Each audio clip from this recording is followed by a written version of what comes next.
자, 오늘 말씀의 제목은 가슴에 사무치는 복음, 가슴에 사무치는 복음이라는 제목으로 우리 말씀을 함께 나누도록 하겠습니다.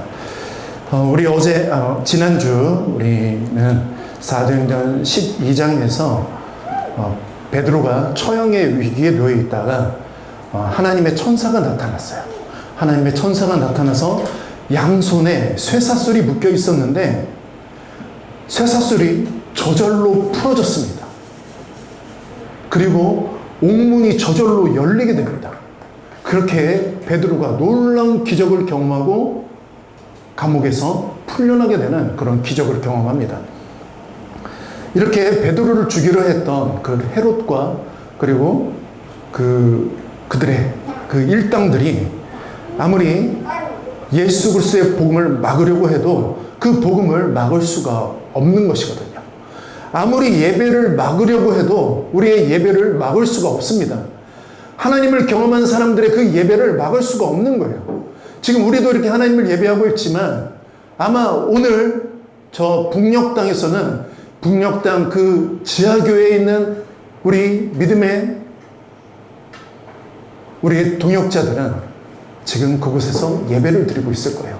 예배를 그 누구도 막을 수가 없습니다. 하나님으로부터 부어지는 그 은혜와 사랑을 그 누구도 막을 수가 없는 것입니다. 예수 그리스도의 복음은 그렇게 이방의 땅으로 퍼져나가고 있었어요. 여전히 하나님은 일하고 계십니다. 우리를 통해 일하고 계시고, 그리고 우리의 속도와 다르게 하나님의 속도로 하나님은 일하고 계신 거예요. 오늘 사도행전 13장에는 이제 시리아의 이 안디옥 교회가 나옵니다. 안디옥 교회에는 수많은 사람들이 예수님을 믿고 주님께로 돌아오는 사건이 일어나게 되었어요. 그리고 이 주님께로 돌아오는 이 사건의 이 중심에는 누가 있었냐면 바나바와 사울이 있었어요. 자, 바나바를 이 예루살렘 교회에서 안디옥으로 보냅니다. 그래서 예수를 믿게 된 그 이방인들을 도와주고 가르치고 또 예수 그리스도의 그 말씀을 온전히 잘 전할 수 있도록 보냈어요. 그랬더니 바나바가 누구를 초대하냐면 사울을 초대하는 거예요. 그래서 이 바나바와 사울이 1년 동안 그 안디옥 교회에서 안디옥 성도들을 양육하고 가르치고 제자로 세우는 일을 하게 됩니다. 그렇게 안디옥 교회는 성장했어요. 자라나고 있었어요. 그런데 놀라운 것은 이 교회에 하나님의 일꾼들이 세워지기 시작하는 거예요. 13장 1절을 한번 보도록 합니다. 사도행전 13장 1절을 보시면 함께 읽어보겠습니다. 시작. 안디옥 교회에 선지자들과 교사들이 있으니 곧 바나바와 니게르라 하는 시몬과 구레네 사람 루기오와 분봉한 헤롯의 젖동생 마나엔 및 사울이라. 여러분, 5명의 사람이 등장합니다. 독수리 오형제죠. 이 5명의 사람이 지금 등장하게 되는데, 첫 번째는 바나바, 그리고 두 번째는 니게르라 하는 시몬. 여기서 말하는 이 니게르가 뭐냐면 니그로예요. 니그로. 흑인을 뜻하는 겁니다. 그러니까 흑인 시몬을 이야기하는 것이고, 또 구레네 사람 루교. 여러분, 구레네가 어디냐면, 여러분 그 지도를 보시면 아프리카예요. 아프리카. 그 지중해 바다 밑에 구레네가 있죠. 여러분, 구레네 시몬이라고 들어보셨죠? 자, 구레네 사람 루기오, 또 분봉한 헤롯의 젖동생 마나엔. 그럼 이 헤롯 왕의 젖동생 마나엔이니까 이 사람은 왕족이에요. 왕족. 그리고 사울이 이렇게 등장합니다. 이 5사람이 이 안디옥 교회의 일꾼이 되었어요. 일꾼이 되었다는 이야기는 한마음 한뜻으로 이 교회를 섬기는 중요한 일을 감당했다는 것이죠. 서로 출신과 신분이 다릅니다. 왕족도 있었고 바리새인도 있었고 북아프리카 출신도 있었고 흑인도 있었고 헬라 출신도 있었고 하나가 될 수 있는 그 어떤 요소도 이들에게는 없었어요. 부자도 있었고요, 가난한 사람도 있었습니다. 그런데 이 사람들이 하나가 되기 시작했던 거예요. 여러분, 하나 된다는 것은 정말 어렵습니다. 가정에서도 하나 되기가 어렵잖아요. 내 마음 나도 몰라. 네 마음 나도 몰라. 우리 마음 서로 몰라. 그러니까 알 수 없는 우리들의 그런 마음들, 하나 될 수가 없는 그런 삶을 우리들은 살고 있습니다. 여러분, 가정도 하나 되기가 그렇게 어려운데, 나랑 함께 살고 있는 이 식구들이 하나 되기도 어려운데 어떻게 교회가 하나가 될 수 있겠습니까? 그래서 교회가 하나 된다는 것은 너무나도 어려운 일이에요. 그래서 진짜 교회가 하나가 된다면 그건 정말 하나님의 역사가 있는 곳입니다. 하나님의 임재가 있는 곳이에요. 여러분, 가족도 하나 되기 힘들고 동호회도 하나 되기 힘들고, 여러분, 그렇게 좋아서 만났던 동창회 모임도 하나 되기 어렵습니다. 그러니까 몇 번 만나면 안 만나요. 하나 되기가 어렵기 때문입니다. 여러분, 그렇다면 하나 될 수 있는 이 힘은 어디에서 오는 것일까요? 하나 될 수 있는 힘은 예수 그리스도에게 있는 거예요. 그래야 하나가 될 수 있습니다. 성령으로 하나가 되는 거거든요. 가정이 하나 되지 못한다는 얘기는 영적으로 하나가 되지 않았다는 이야기예요. 성령으로 하나가 되지 않았기 때문에 가정이 하나 되지 못하는 겁니다. 교회가 하나 되지 못한다는 것은 마찬가지예요. 성령으로 하나 되지 못했기 때문에 교회가 하나 될 수가 없다는 것입니다.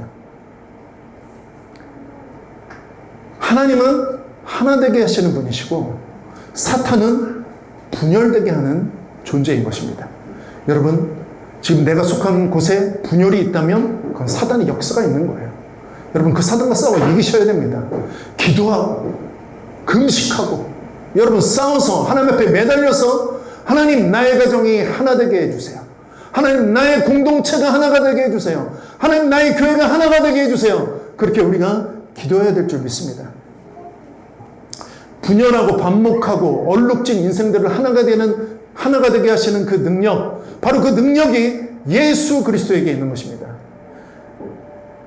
여러분, 예수 그리스도의 영, 성령께서 임하시면 교만한 사람들이 여러분 겸손해지게 되는 거예요. 그리고 서로를 이해할 수 있게 되는 거예요.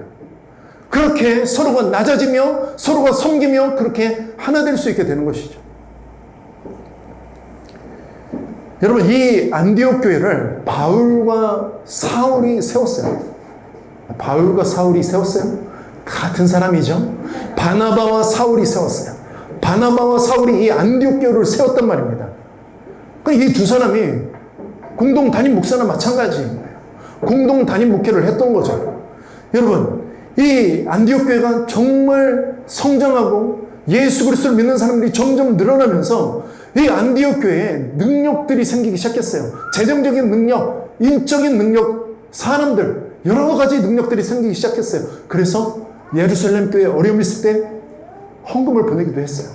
그리고 이 안디옥 교회가 이방인 선교의 전초 기지의 역할을 감당하게 됐던 거예요. 여러분, 그런데 놀라운 이제 하나님의 계획이 이 안디옥 교회에 있게 됩니다. 교회가 이제 성장해 가면서 이 안디옥 교회에는 하나님께서 명하신 어떤 하나님의 뜻이 있었어요. 그것은 무엇이었냐면 선교사를 보내는 거였어요.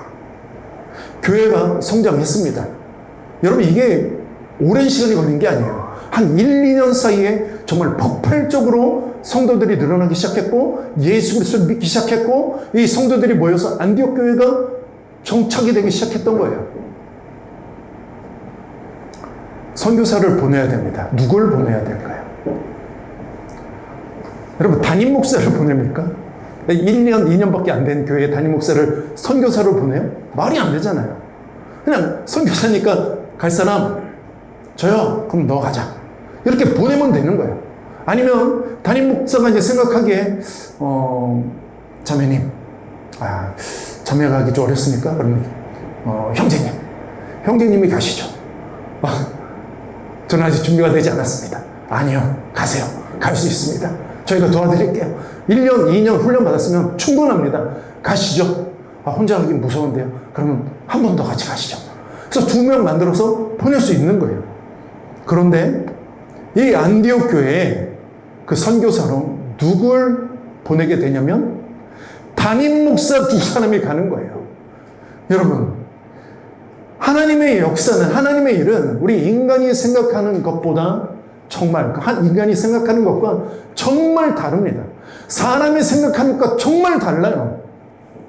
어떻게 담임 목사를 보냅니까? 말이 안 되는 거죠. 그런데 그게 말이 안 되는 일을 하나님은 하십니다. 13장, 우리 사도행전 13장 2절을 함께 보도록 하겠습니다. 함께 읽어보죠. 사도행전 13장 2절 시작. 금식할 때에 성령이 이르시되 내가 불러 시키는 일을 위하여 바나바와 사울을 따로 세우라 하시니 3절 4절 읽습니다. 이에 금식하며 기도하고 두 사람에게 안수하여 보내니라.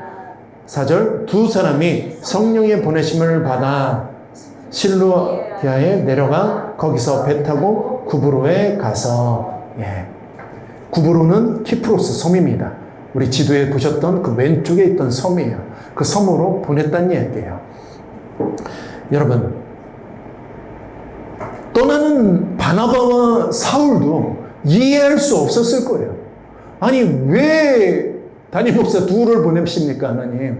지금 교회가 이제 막 성장하기 시작했고, 이제 막 사람들이 모여들기 시작했고, 이제 더 이 교회를 굳건하게 해야 될 이때, 아니, 바나바와 사울을 보내다니요. 아니, 저희가 가다니요. 하나님, 이거는 아닙니다. 하나님, 뭔가 잘못 말씀하신 거 아니십니까? 그렇게 이야기할 만하죠. 그러나 그렇지 않아요. 하나님은 우리의 생각과 전혀 다른 생각을 하고 계십니다. 인간의 생각이 개입되면 하나님께서 개입하지 않으십니다. 이게 하나님의 법칙이에요. 하나님이 일하시는 모습이에요. 인간의 생각이 개입이 되기 시작하면 하나님은 개입하지 않으세요. 그러나 인간이 개입하지 않으면 하나님께서 개입하시고 하나님께서 일하기 시작하시는 거예요. 그래서 여러분, 우리는 하나님의 일을 감당할 때, 우리가 우리의 인생을 살아갈 때 가장 중요한 것은 우리의 손을 떼는 거예요. 내 힘을 그곳에서 빼는 거죠. 내가 하려고 하지 않는 거예요. 하나님께서 말씀하시며 내가 나아가리다. 우리가 마지막에 불렀던 그 찬양처럼 주님 말씀하시면 내가 나아가리다. 주님 말씀하시면 내가 멈춰서겠습니다. 라는 이런 고백을 우리가 해야 된다는 것이죠. 그래야 하나님께서 나의 삶을 통해서 일하시는 거예요. 왜 나의 삶에는 하나님의 은혜가 없습니까? 왜 나의 삶에는 하나님의 일하심이 없습니까? 그렇게 물으신다면 나를 돌아보셔야 돼요. 아, 내가 하나님의 자리에 가 있는 거 아닌가? 내가 하나님을 내 마음대로 휘두르고 싶어서 내가 그렇게 하고 있는 건 아닌가? 여러분, 사도행전 13장 1절에 왜 이 5사람의 안디옥 교회의 지도자들을 열거했을까요? 안디옥 교회의 지도자는 바나바와 사울이잖아요. 두 사람의 이름만 쓰면 되는데 왜 이 5사람들의 이름을 썼을까요? 그것도 니그로, 흑인 누구, 그리고 아프리카 출신 누구, 또 헬라인 누구, 왕족인데 왕이 되지 못한 그런 비참한 그런 왕족의 한 사람, 왜 이 사람들의 이름을 등장시키셨을까요? 바나바, 사울, 너네 없어도 교회는 돌아갈 수 있어. 너네 없어도 돼. 이런 말씀을 하나님 하시는 거거든요. 여러분, 나 아니면 안 된다는 생각을 내려봐야 돼요. 나 없어도 됩니다. 여러분, 나 없어도 되는 거예요. 내가 가장 사랑하는 것, 그거 없어도 되는 거예요. 내가 가장 놓기 싫어하는 그거 없어도 되는 거예요. 나 없어도 회사는 잘 돌아가요. 나 없어도 사람들은 다 잘 살아요. 나 없으면 세상이 망할 것 같고 죽을 것 같지만 다 잘 돌아갑니다. 여러분, 내가 의지했던 모든 것을 다 내려놓을 때 그때 하나님이 일하시게 되는 거예요. 여러분, 겸손해지셔야 됩니다. 여러분, 내가 가장 사랑하는 자식이 없으면 죽을 것 같지만 없어도 사는 거예요. 여러분, 부모 없으면 죽을 것 같지만 부모 없어도 살아요, 여러분. 하나님이 살게 해주십니다. 저는 지난주에 목, 금, 토, 오늘까지 해서 은찬이를 못 봤어요. 은찬이가 사라졌습니다. 제 아들 은찬이. 어디 교회, 성경학교에 가서 거기서 먹고 자고 하면서 원래 어제 와야 되는데 전화가 왔어요. 아빠 하룻밤만 더 자고 가면 안 돼? 그래서 오늘도 그 교회에서 자고 예배 드립니다. 한 4일 안 보니까 제 안에 무슨 마음이 있냐면 내가 아들이 있었나? 이런 생각이 들 정도로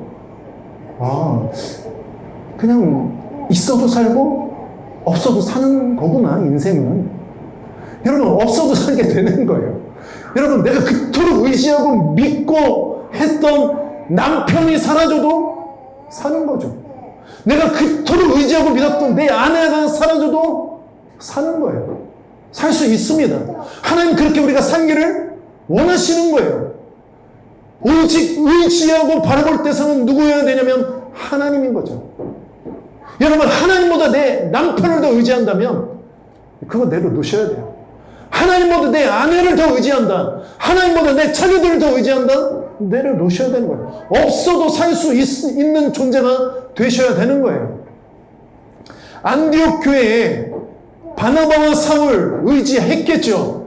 바나바와 사울의 양육을 받으면서, 제자훈련 받으면서, 그들의 신앙을 전수받으면서, 그러나 안디옥 교회에 바나바와 바울이 없어도 또 새로운 그 지도자들이 하나님께서 세워두셨고, 또 하나님이 그들 없어도 하나님 살게 하신다는 것을 그들에게 보여주셨다는 것입니다. 여러분, 가정도 그렇고 교회도 그렇고 우리들의 인생도 마찬가지예요. 하나님 그 어떤 것도 여러분 우리가 잃어버려도 빼앗겨도 그래도 우리는 살 수 있는 거예요. 여러분, 어떤 사람이 선교사가 될까요? 어떤 사람이 전도를 하게 될까요? 어떤 사람이 전도사가 되고, 어떤 사람이 목회자가 되고, 어떤 사람이 예수 그리스도를 전하는 사람이 될까요? 그리고 왜 전도를 해야 될까요? 꼭 전도를 해야 되나요? 전도해야 돼요? 전도해야 되거든요. 왜 전도를 해야 되냐면, 우리 마가복음 1장 38절에 보시면 예수님께서 이런 말씀을 하세요. 마가복음 1장 38절에 이르시되 우리가 다른 가까운 마을들로 가자. 거기서도 전도하리니 내가 이를 위하여 왔노라 하시고, 예수님께서 전도하셨거든요. 예수님께서 한 영혼을 천하보다 귀하게 여기셔서 예수님께서 전도하러 다니셨어요. 그럼 예수님께서는 아셨을까요? 얘는 구원받으래. 얘는 구원받지 못하래. 여러분, 예수님께서 아시지만 다 전도하러 다니셨어요.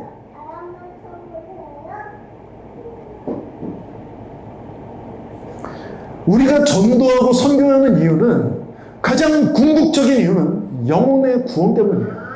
여러분, 우리가 예수 믿는 이유는 우리 영혼의 구원 때문이에요.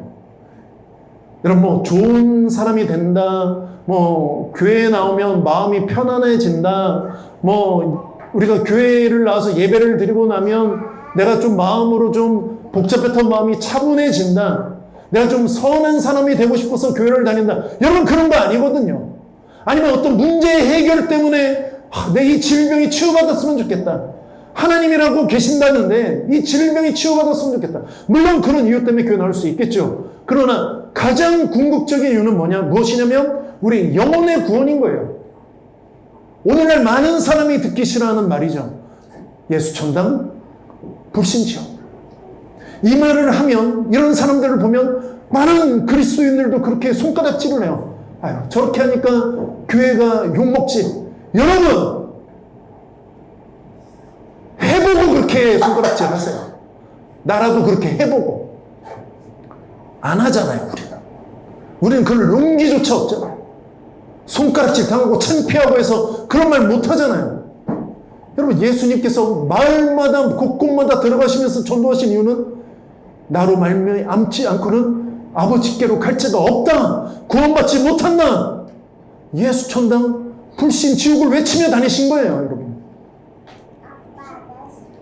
언제부터 이렇게 됐을까요?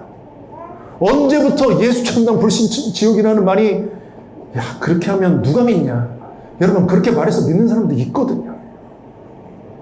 물론 그것 때문에 뭐 복음의 문이 닫힌다 이렇게 얘기하는 사람들도 있지만 세련되지 않다 그래서 비판하는 사람들도 있지만 언제 예수 그리스도가 세련되고 언제 예수 그리스도가 그렇게 사람들의 듣는 귀에 듣기에 달콤한 그런 메시지였습니까?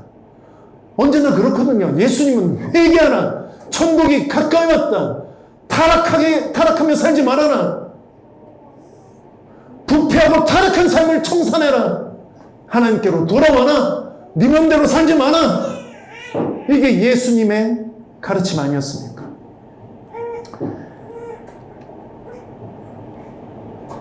여러분, 우리의 죄가 하나님과 사이를 끊어지게 버렸어요.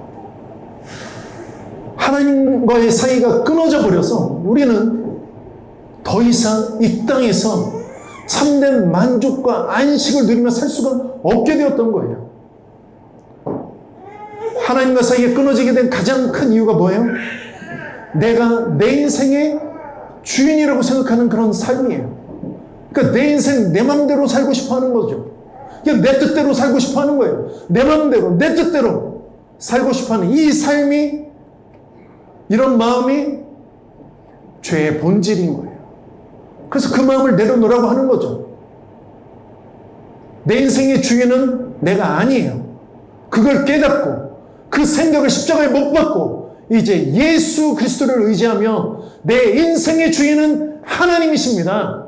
그렇게 고백하며 회개하며 나아갈 때 우리는 구원을 얻게 되는 거예요. 그렇게 하나님과 다시 연결되는 것이죠. 그렇게 연결이 되면 우리는 천국의 삶을 살게 되는 거예요. 그렇게 연결이 되면 우리는 죽어서도 천국에 가게 되고 이 땅에서도 천국의 삶을 살게 되는 것이죠. 여러분, 우리의 삶이 하나님과의 관계가 끊어져 버리면 이 땅에서도 지옥의 삶을 살게 되는 것이거든요. 먹어도 허기지고 가져도 소유해도 여전히 허무한 그런 인생의 삶을 살게 되는 것이에요. 그래서 예수를 믿는데도 불구하고 나는 지금 이 땅에 사는 삶이 지옥 같다.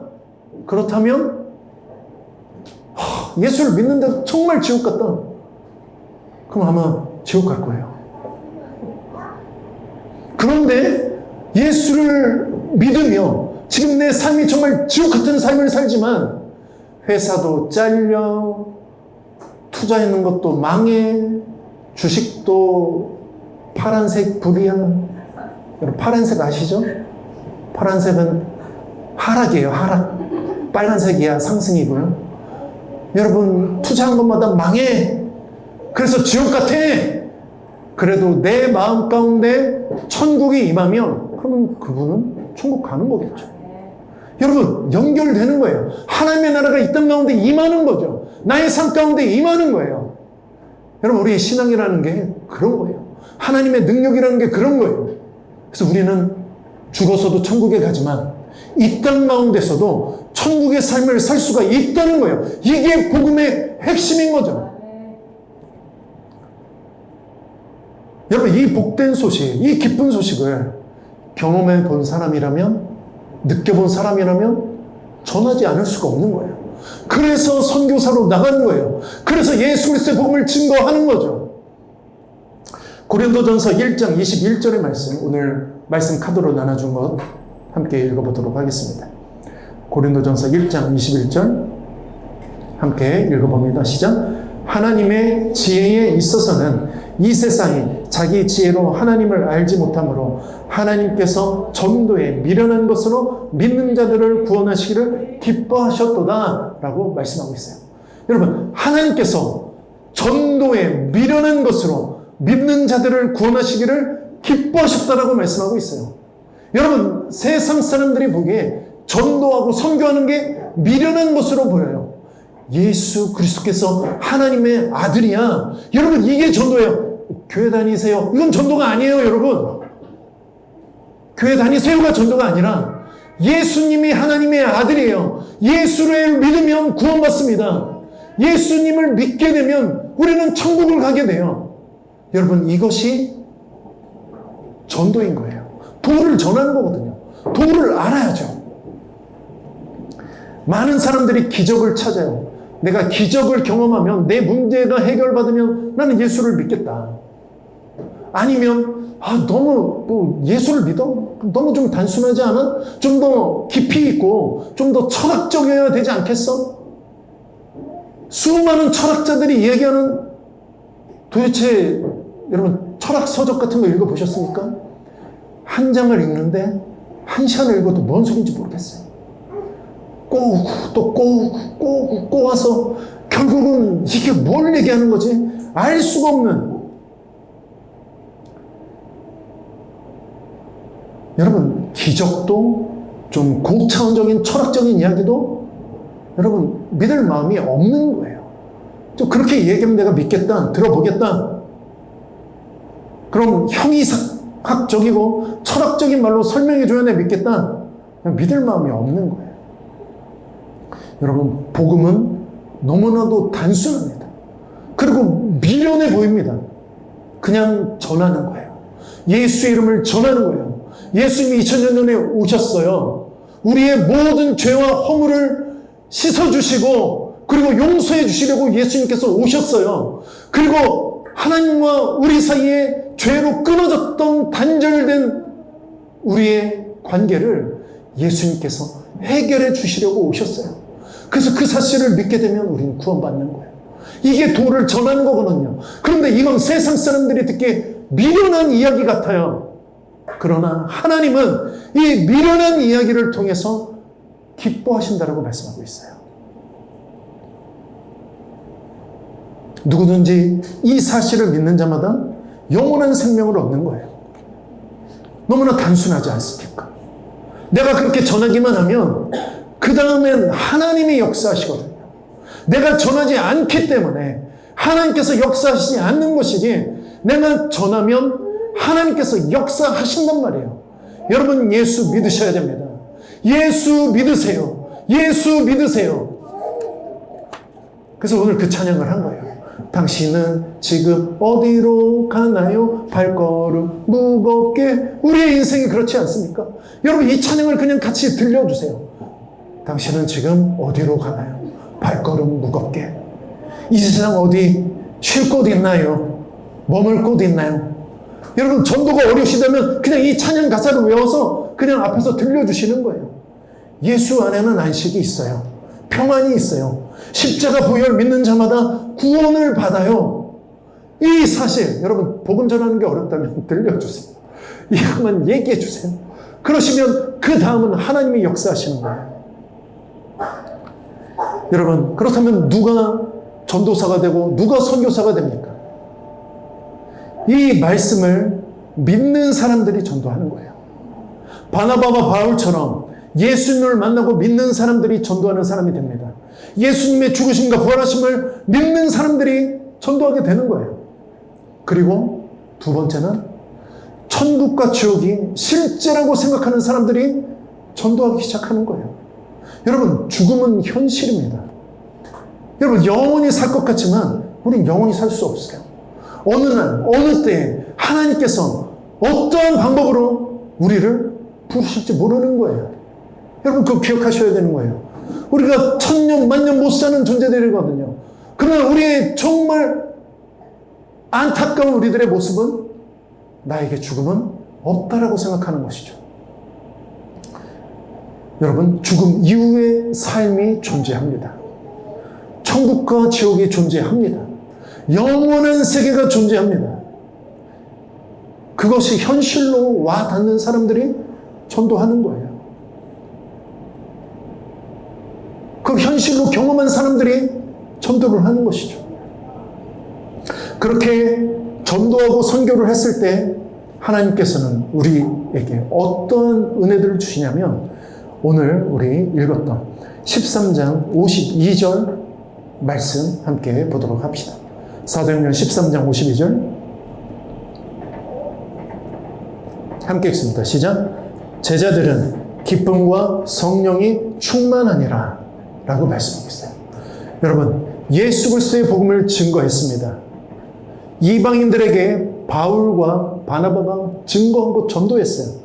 그 윗절을 보시면 48절을 보시면 함께 읽어봐요. 시작. 이방인들이 듣고 기뻐하여 하나님의 말씀을 찬송하며 영생을 주시기로 작정낸 자는 다 믿더라 라고 말씀하고 있어요.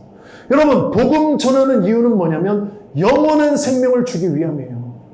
예수님께서 우리에게 주셨던 영원한 생명, 영생 복락의 놀라운 기쁨을 주시기 위함이에요. 여러분, 이 이방인들이 영생의 그 기쁨을 소유하게 됐어요. 그렇게 주의 말씀이 그 지방에 두루두루 퍼지기 시작했습니다. 여러분, 복음은 그런 거예요. 복음은 전해지게 돼 있습니다. 여러분, 이 세상 누가 믿어 요새? 요즘 사람들이 누가 믿어? 말한다고 믿어? 뭐 보여준다고 믿어? 안 믿어. 그래서 기적을 경험해야 돼. 여러분, 기적을 경험해도 안 믿거든요. 그냥 우연히 일어났다고 생각해요. 여러분, 그렇지 않습니다. 말씀을 증거하시면 돼요. 복음을 증거하시면 돼요. 예수님이 하나님의 아들이심을 증거하시면 돼요. 그 예수 그리스도로 말미암아 우리가 죄와 사망에서 해방된다는 놀라운 사실을 증거하시면 돼요. 십자가의 예수가 나와 우리의 모든 죄를 위해서 돌아가셨다. 그리고 그 예수님이 다시 3일 만에 부활하셨다라는 사실을 전하시면 되는 거예요. 그렇게 두루두루 전해지는 그 복음 가운데 복음을 전하던 제자들에게 기쁨과 성령의 충만함이 임하기 시작했어요.